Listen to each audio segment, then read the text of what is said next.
C'est toujours dans un cadre magique, celui des jardins du musée de Bastia, que vont se dérouler les rencontres littéraires de Librimondi.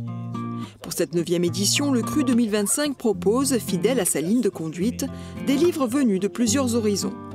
On peut citer l'américaine Joyce Maynard, connue pour ses personnages féminins puissants, ou l'irlandaise Michelle Gallienne, au ton drôle et espiègle. D'autres pépites restent à découvrir. On a l'ambition de faire découvrir de nouveaux auteurs, soit par l'intermédiaire de leur premier roman, soit parce qu'ils ont été de véritables coups de cœur. Et là, il y a par exemple le cas de Nagui Zinette, qui a sorti son premier roman chez Joël Losfeld, qui a été un grand succès critique.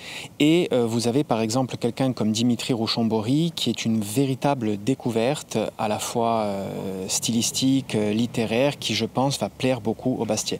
Attention, une fois n'est pas coutume, il n'y aura pas 7 écrivains comme les précédentes éditions, mais 6. Du coup, les rencontres littéraires débuteront samedi prochain au lieu de vendredi. Cette année, on a eu 2 auteurs qui ont annulé quelques semaines avant le festival, Benjamin Dierstein et Jean-Baptiste Delamo.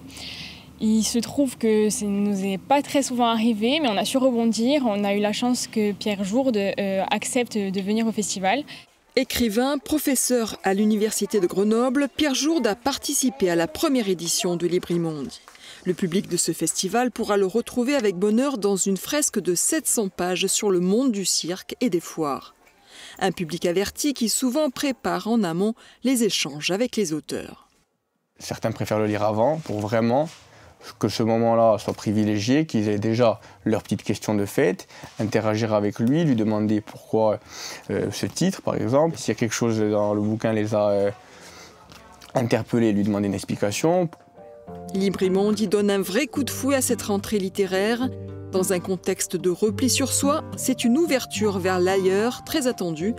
À chaque rencontre avec un auteur, c'est en moyenne 80 à 100 livres qui repartent dans les mains des lecteurs.